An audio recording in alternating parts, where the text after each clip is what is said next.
ज्योतिर्नमस्तुते शुभं करतो कल्याणम् आरोग्यं सुखसम्पदः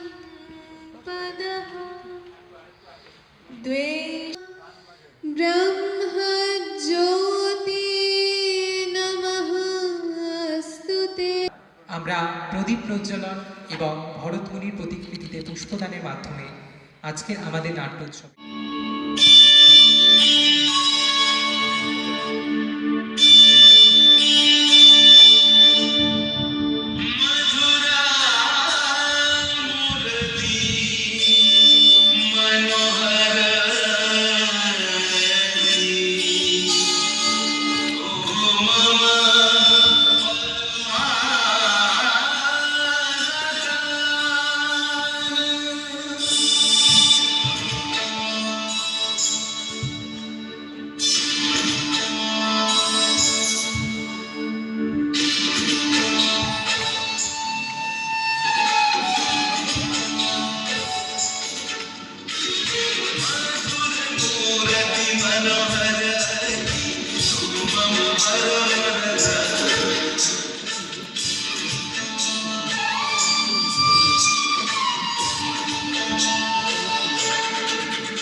নমস্কার। চিরন্তনের এই নাট্যোৎসবে উপস্থিত হতে পেরে ভীষণ ভালো লাগছে। দীর্ঘদিন ধরে নাট্য চর্চার মাধ্যমে নতুন নতুন প্রোডাকশনের মধ্যে দিয়ে এরা এগিয়ে চলেছে। এদের জেলা তথা রাজ্যের বিভিন্ন জায়গায় প্রযোজনা সমাদৃত হচ্ছে, এটা ভালো লাগার। আজকের এই অনুষ্ঠানে উপস্থিত আছেন একদম ছোটবেলা থেকে আমরা যাদের নাটক নাম শুনে বড় হয়েছে। সৌভিক সাংস্কৃতিক চক্র দক্ষিণেশ্বর, অনেকেই জানবেন সেই গৌতম মুখোপাধ্যায়, তিনি এখানে উপস্থিত হয়েছে, ভীষণ ভালো লাগে। আমরা প্রথম একটু খেয়ালই করিনি, আমরা তিনজন মানে মেকআপে আছেন মানে আমরা বুঝতে পারি।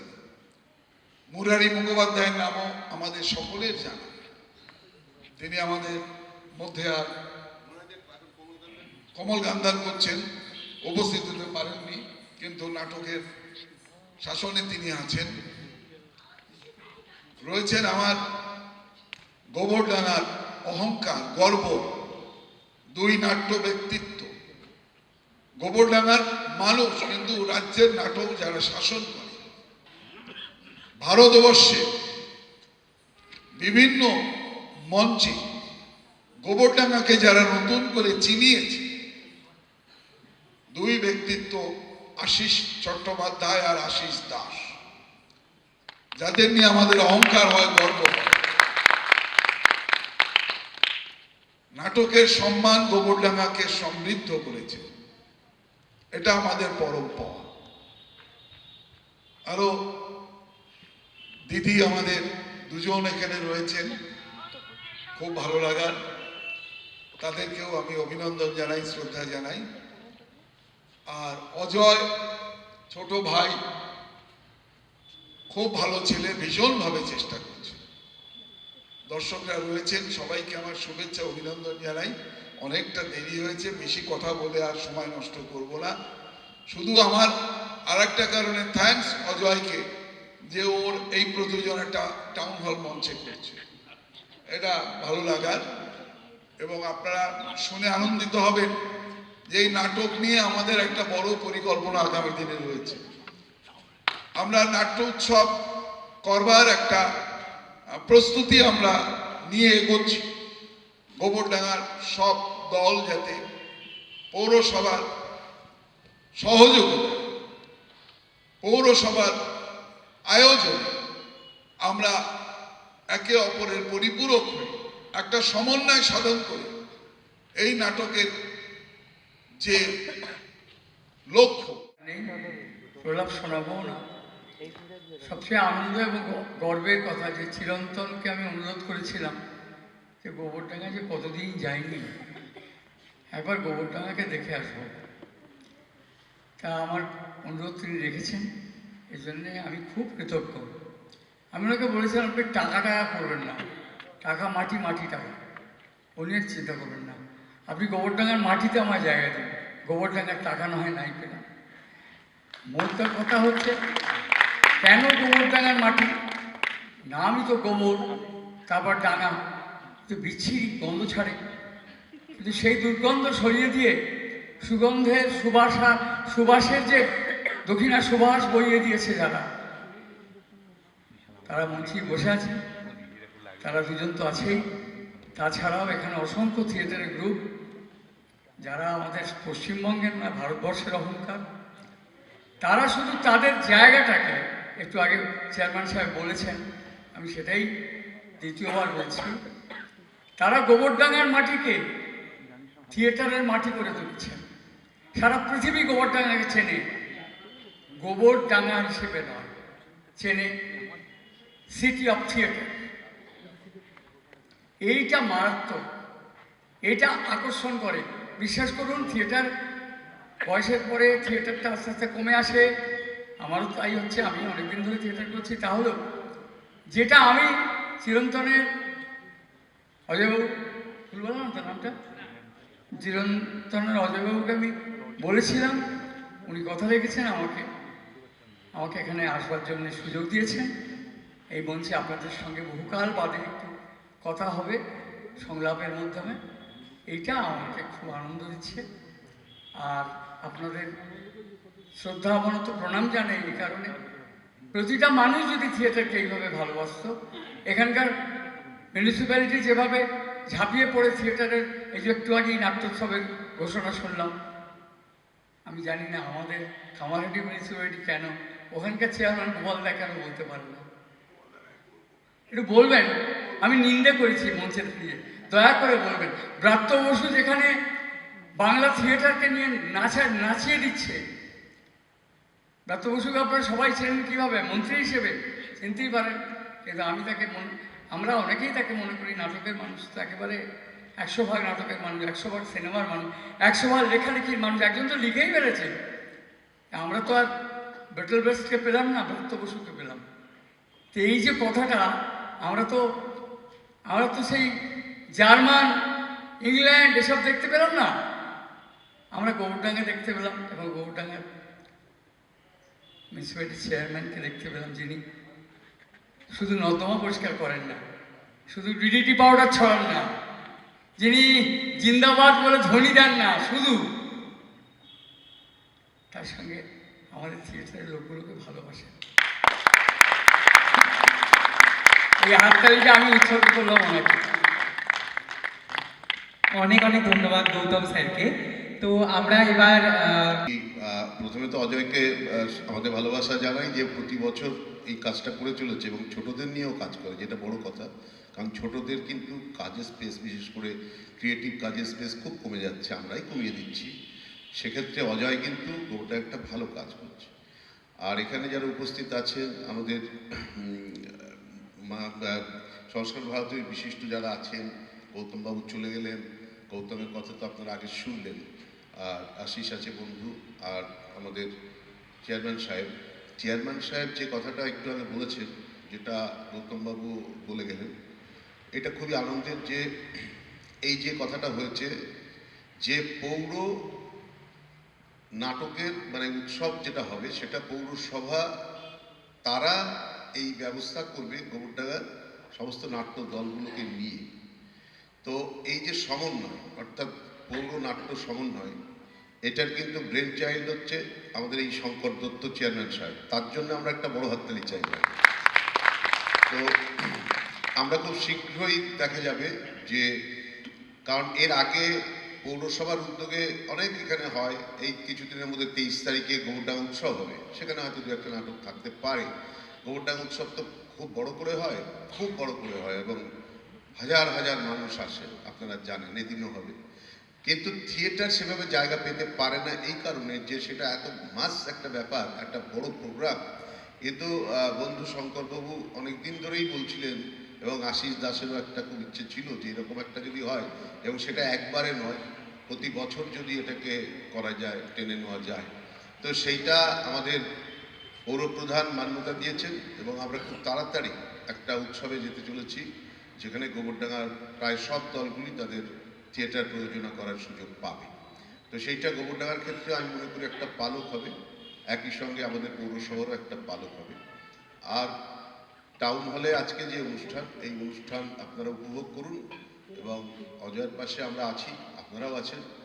অজয় চিরন্তন আরও এগিয়ে যাক, এইটি কামনা করি। নমস্কার।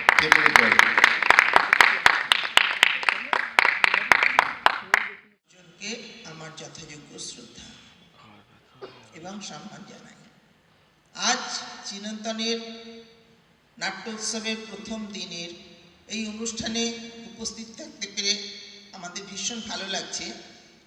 আমরা দীর্ঘ 20 বছরেরও বেশি সময় অখিল ভারতীয় সাংস্কৃতিক চর্চা যারা করে সংস্কার ভারতী, তাদের সঙ্গে যুক্ত। গোবরডাঙ্গায় একটি ছোট্ট শাখা চলত, তারই সূত্র ধরে আজ আমার অজয় দাসের সঙ্গে পরিচয়। মাননীয় আশিস দা, তার সঙ্গেও দীর্ঘদিন পরিচয়। তো গোবরডাঙ্গায় আমি বিবাহ সূত্রে গোবরডাঙ্গার বাসিন্দা। নাট্যচর্চা এবং নাটক দেখতে আমার ভালো লাগে, নাটক শুনতেও ভালো লাগে। সেই কোন ছোটোবেলার থেকে বাচ্চাদের হাত ধরে নিয়ে এই টাউন হলে আসতাম। আজকে ছেলেমেয়েরা বড় হয়ে গেছে, তো সংস্কার ভারতীর সঙ্গে যুক্ত হয়ে আমরা নতুন করে এই চর্চার মধ্যে দিয়ে এগিয়ে চলেছি। অজয়দা আমাদের সঙ্গে দীর্ঘ 4-5 বছর সম্পর্কিত হয়েছেন। ভারতীয় সংস্কৃতির পরম্পরার যে মূল কথা, যেটা আমরা তুলে ধরতে চাইছি, সেই অজয় দীর্ঘদিন আমাদের সঙ্গে আমাদের দলে কাজ করেছে গোবরডাঙ্গা নকশায়। আমরা একসঙ্গে কাজ করতে পেরেছি এবং পরবর্তীকালেও স্বতন্ত্রভাবে নিজে একটা কাজ করছে। সেই কাজের যখন সাফল্য তৈরি হয় তখন সেটার জন্য আমি নিজেও খুব গর্বিত হই যে আমরা একই সঙ্গে বেশ দীর্ঘদিন একসঙ্গে কাজ করার সুযোগ পেয়েছি। সেটা আমার একটা ভালো লাগার জায়গা এক। আর শঙ্করদা যেটা বললেন, আমরা এতদিন পরে আমার জীবদ্দশায় এরকম সংস্কৃতি বান্ধব পৌরপ্রধান আমরা দেখিনি। হ্যাঁ, তো আমাদের হাতে কিন্তু এরকম একটা অস্ত্র আছে যে আপনারা দেখবেন রাজনীতির সঙ্গে বা প্রশাসনের সঙ্গে আমাদের শিল্প সংস্কৃতির মানুষদের খুব একটা প্রেম হয় না, বন্ধুত্ব হয় না। কিন্তু শুধু ওই যে গৌতমদা যেটা বললেন যে শুধু নর্দমা পরিষ্কার করাই নয়, সুগন্ধ ছড়ানোও একটা কোথাও কাজ। এবং যারা শিল্পী তাদের কাজগুলো না ওইভাবে দেখা যায় না, যেমন আপনারা গায়ে স্প্রে করেন সেন্ট, যেটা অনুভব করতে হয়। তো সেই অনুভবের বাহ্যিক প্রকাশটা একেবারেই থাকে না। কিন্তু সেখানে যখন শঙ্করদাকে আমরা মনে করি, আমি ব্যক্তিগতভাবে মনে করি সে মানুষটা থিয়েটারের মানুষ, সংস্কৃতির মানুষ। এবং আমি এই কথা অনেকবার অনেক জায়গায় বলেছি, শঙ্করদা এমন একটা লোক যে 17টা ওয়ার্ডে কার বাড়িতে তবলা বাজানো হয়, কার বাড়ি থেকে গান করে, কে বাঁশি বাজায়, সবটা তার হাতের তালুর মতো চেনা। এইরকম একটা মানুষকে আমরা পেয়েছি। আমরা খুবই আনন্দিত এবং সুখী। আমি এটাও বিশ্বাস করি, শঙ্করদাকে আমি ব্যক্তিগতভাবে কয়েকবার বলেছি যে আপনি যদি থিয়েটারে থাকতেন সরাসরি, যারা ছোট তারা জানে না, তারা জানেন না শঙ্করদা মূলত থিয়েটারের মানুষ। এবং আজকে এই যে আমাদের সূচনায় যে কথাটা বলা হলো যে গৌতম দাও বলছিলেন যে এরা পশ্চিমবঙ্গের থিয়েটারকে শাসন করে, আমি সেই শাসনকর্তার মধ্যে মোটেই নই, আমি ব্যক্তিগতভাবে সেটা বলছি। কিন্তু শঙ্করদার সেই যোগ্যতা ছিল পশ্চিমবঙ্গ থিয়েটারকে যারা শাসন করে তার 1, 2, 3 নম্বরের মধ্যে থাকার, সেটা আমরা পাইনি বলে মাঝে মাঝে আমাদের একটু কষ্ট হয়। কিন্তু শঙ্করদা এখান থেকেই অনেক কিছু করতে পারে এই বিশ্বাস আমাদের আছে। এবং যে উদ্যোগটা শঙ্করদা নিয়েছেন সেটাতে আমাদের গোবরডাঙ্গাবাসীর পক্ষ থেকে এবং একজন সংস্কৃতি মানুষ হিসেবে শঙ্করদাকে অভিনন্দন জানাই। শঙ্করদা ভালো থাকবেন, আর অজয়ের চিরন্তনের সাফল্য কামনা করে আমি আমার কথা শেষ করছি। নমস্কার। জায়গা দখল করেছেন এবং নিজেদের দক্ষতার সাথে, তাই আমারও আশা থাকবে আমি একজন নাট্যকর্মী হিসেবে যে আমরা যেন যৌথভাবে কাজ করতে পারি অজয়দার সাথে এবং বা আরও যে গোবরডাঙ্গে যেসব নাট্য গ্রুপ আছে তাদের সাথে। এই জন্য আমি সবার কাছে, আমি অজয়দার কাছে এটা অনুরোধ রাখলাম আমার তরফ থেকে, আপনারা সবাই ভালো থাকবেন, সুস্থ থাকবেন এবং নাটকের সাথেই থাকবেন। হ্যাঁ, নমস্কার। ঠিক আছে, আপনি আপাতত বালাসুরের কাছে পরাজয় স্বীকার করেন, কিন্তু তবে একটি কথা বলি, এরপর আপনারা একটি যজ্ঞের আয়োজন করবেন। সেই যজ্ঞে বালাসুরের কাছে আপনারা যা চাইবেন সেটি যেন সে উৎসর্গ করে যজ্ঞে দান করার জন্য। দেবরাজ ইন্দ্র প্রজাপতি ব্রহ্মার নির্দেশ পেয়ে সে প্রস্তাব বালাসুরকে দিতে বালাসুর খুব আনন্দে সেই প্রস্তাবে রাজি হয়ে যায়। এরপর দেবরাজ ইন্দ্রের পরিচালনায় স্বর্গে এক বিরাট বড় যজ্ঞের আয়োজন করা হয়। দেবরাজ ইন্দ্র স্বয়ং বালাসুরকে স্বাগত জানিয়ে সেই যজ্ঞস্থলে নিয়ে আসেন আর বলেন, বালাসুর, আপনি অসুরদের রাজা, আমরা দেবতারা চাই আপনি পশু রূপে নিজেকে এই যজ্ঞে উৎসর্গ করবেন, এটাই আমাদের দেবতাদের তরফ থেকে কাম্য। বালাসুর দেবরাজ ইন্দ্রের কথা শুনে বুঝতে পারে যে সে দেবতা তৈরি ফাঁদে পা দিয়ে ফেলেছে, কিন্তু তার পিছিয়ে আসার কোনো উপায় ছিল না। তখন সে বলে, আমি বালাসুর, অসুরদের মহারাজা, আমি অবশ্যই আমার দেওয়া প্রতিশ্রুতি পালন করব। এই বলে সে নিজেকে যজ্ঞে উৎসর্গ করে। এই মাইকম্যানকে বলছি এই কলটা একটু লম্বা করে দাও। উত্তরীয় চিরন্তনের পক্ষ থেকে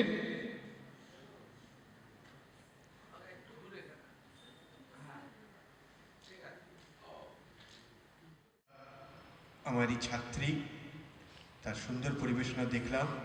তার আগে সূচনা পর্বে গোবরডাঙ্গার যে নাট্য সমাজ, দুর্দান্ত সব ব্যক্তিত্ব, 2 আশিসদা, পৌরপ্রধান শঙ্করদাকে দেখলাম এবং আমাদের চিরন্তন নাট্য সংস্থার 2 কর্ণধার গর্বিতার পিতামাতাকেও দেখলাম। আমাদের ইমন মাইন্ড সেন্টারে ধীরজ রয়েছে। আজকে খুব ভালো লাগছে আপনাদের সবার মধ্যে উপস্থিত হতে পেরে। এই নাট্য উৎসবের সাফল্য কামনা করি, আমার ছাত্রী গর্বিতারও সাফল্য কামনা করি। আপনারা সবাই ভালো থাকবেন। শুভ সন্ধ্যা। বরণ করে নিচ্ছেন এবার উত্তরীয়।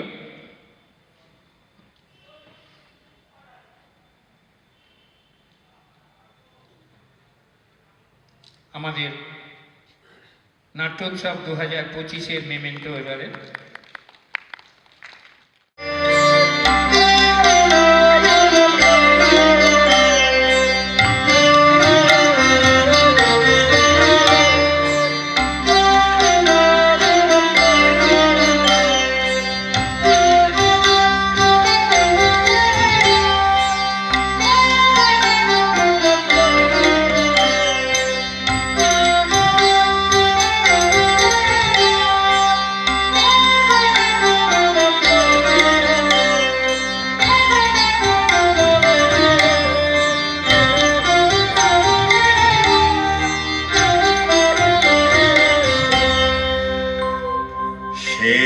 पद्मासना देवी श्वेत पुष्प গোপশোভিতা শ্বেতাম্বরধরা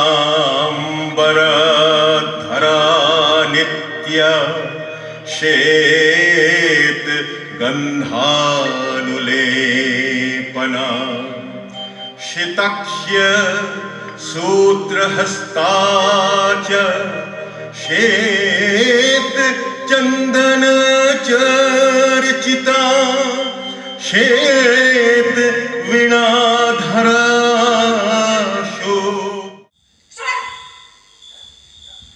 মান না খেলে ওর মাথলামি ছুটবে না।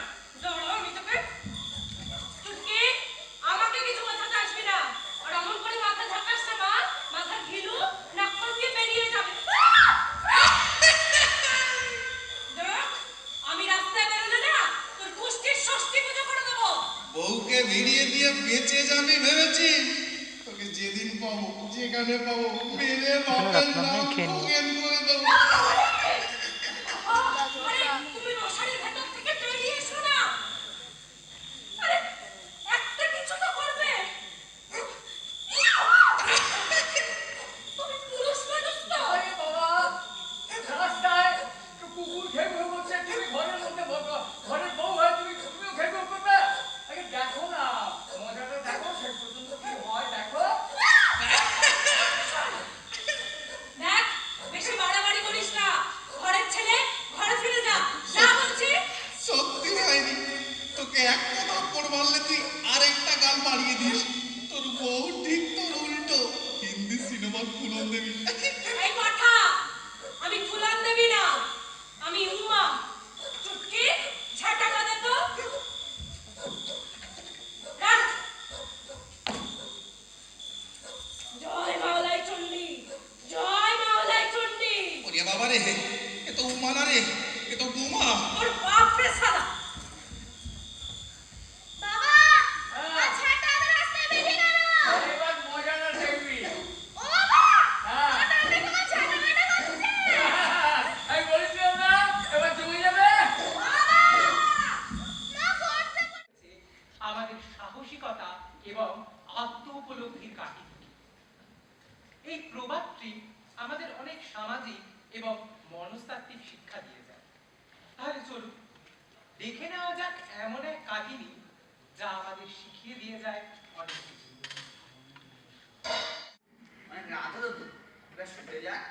হ্যাঁ, যাচ্ছি, যা। আরে বলিস না, এই প্রত্যেক বছরে পুজোর সংখ্যার হচ্ছে, আমি তো একবার খেলাবেলা যাচ্ছি। তুই যা, আমি ঠিক শুয়ে পড়বো, যা। ঠিক আছে, তাতে শুতে যান, তোমার শরীর খারাপ করবে। হ্যাঁ হ্যাঁ, তুই যা, আমি শুয়ে পড়বো।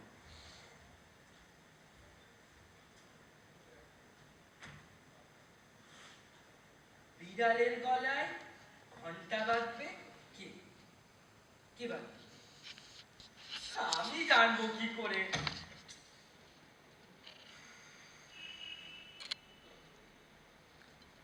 বিড়াল, ঘন্টা, দড়ি।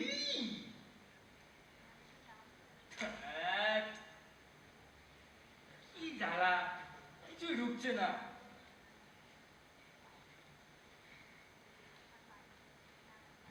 বিড়ালের গলায় ঘন্টা বাজবে কি? বিড়াল, ঘন্টা, দড়ি। বিড়াল, ঘন্টা, দড়ি।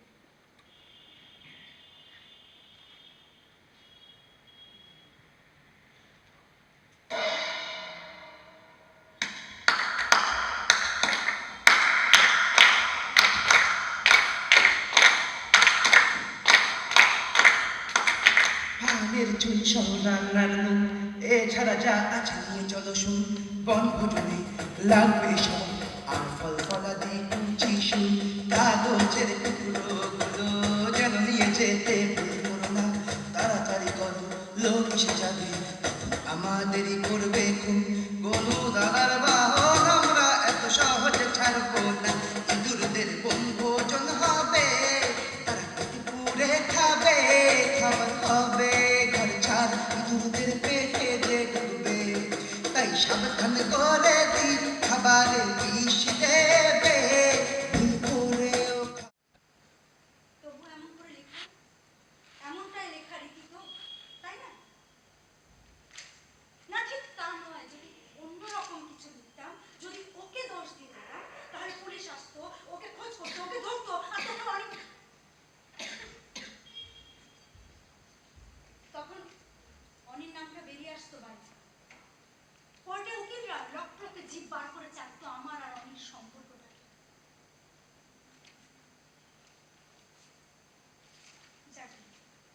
যাকে ওসব কথা, চিঠিটাকে কোথায় রাখলে সবার আগে চোখে পড়বে? ড্রয়িং রুমে